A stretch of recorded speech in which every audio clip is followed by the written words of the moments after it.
Tom was very successful financially in his business, and the church noticed, and they asked him to be on the administrative board.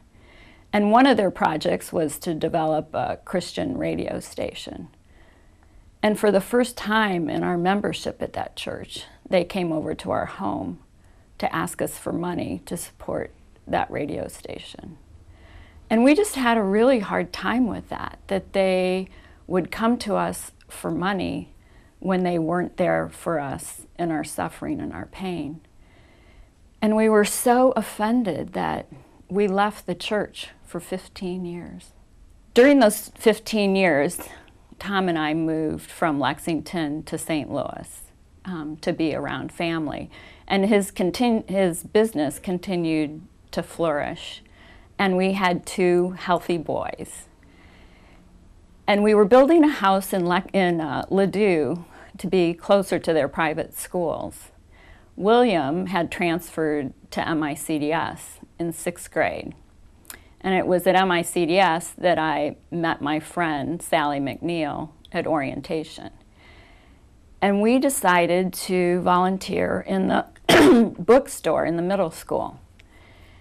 And for one afternoon a month, for 4 hours, we would staff the bookstore. And it would be a purchasing frenzy for about 5 minutes with the students between classes. And then while they were in class, we'd have like 50 minutes with just time to talk to each other. And so we started sharing life. And if you think about it, in our hectic world these days, how often do we take time to consistently spend 4 hours with a friend once a month, really talking about life? And part of our lives involved Sally's battle with breast cancer. And I went to war with Sally. One of my jobs was to arrange meals from parents at school. And I did the best I could, but there wasn't much for me to do because I noticed Sally was surrounded by people from church, and that the meals that we were providing from school were on alternating nights with the meals provided from church. And when I went over to visit Sally, her house was filled with cards and flowers, and when I was there, people would drop by. And I just had never seen such an outpouring of love, and that really touched my heart. Sally won that battle with breast cancer, only to face another battle, ovarian cancer.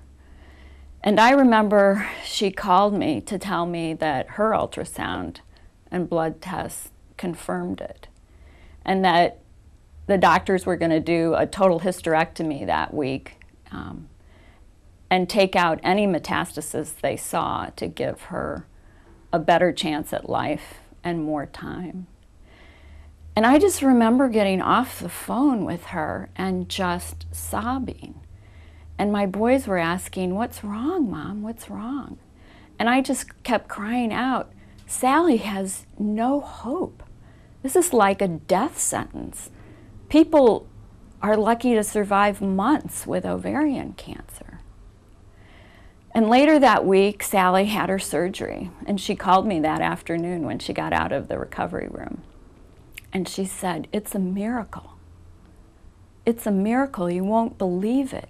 When the doctors opened me up, they didn't find any cancer, not even the ovaries." And I said, "How can that be? They were so certain." And she said, "It's just a miracle. The night before surgery, the elders from church came over and anointed me with oil and laid hands on me and prayed for me. And it just gave me such a peace that my health was in God's hands. And I was just so at peace with that." And as a nurse, I really had a hard time with that. But I couldn't help but see Sally's healing as anything short of a miracle.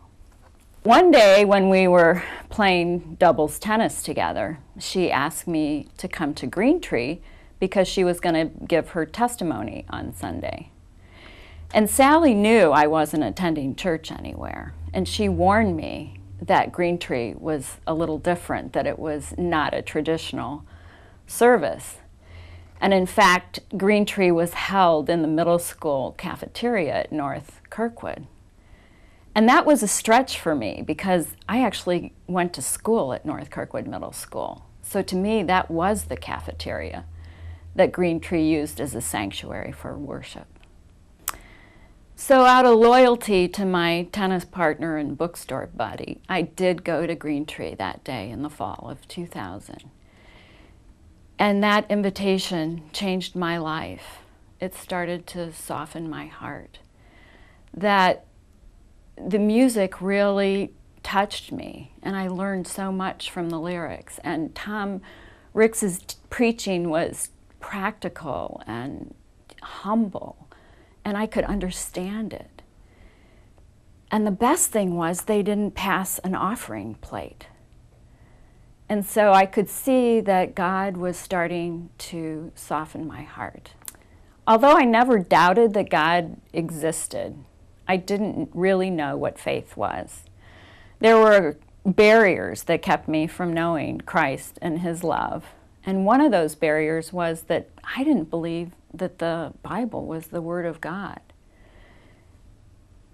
With my analytical mind and my nursing background, I just couldn't accept that the virgin birth of Christ or His resurrection, even though God had shown me a miracle firsthand in healing Sally. And I know now that if you don't believe in the gospel, it won't change your life. I remember Tom Ricks was preaching one day, and he had a film clip from Indiana Jones where Harrison Ford was desperately trying to save his father's life. And in order to do that, he had to reach the Holy Grail. And he had been running, and he came to the edge of a canyon. And he looked down deep into this huge canyon with a raging river at the bottom, and then looked up and across the canyon and just didn't know how he was going to get across. And he said, "It's a leap of faith." And he planted his foot firmly on thin air. And a light bulb went off for me. That's what faith is. The writer of Hebrews says, "Now faith is being sure of what we hope for and certain of what we do not see." And that is what I had never experienced. I had never found faith across 4 churches in 3 different states. It was by faith alone that summer that I came to accept the supernatural birth and death of Christ. It no longer needed to be explained scientifically to me.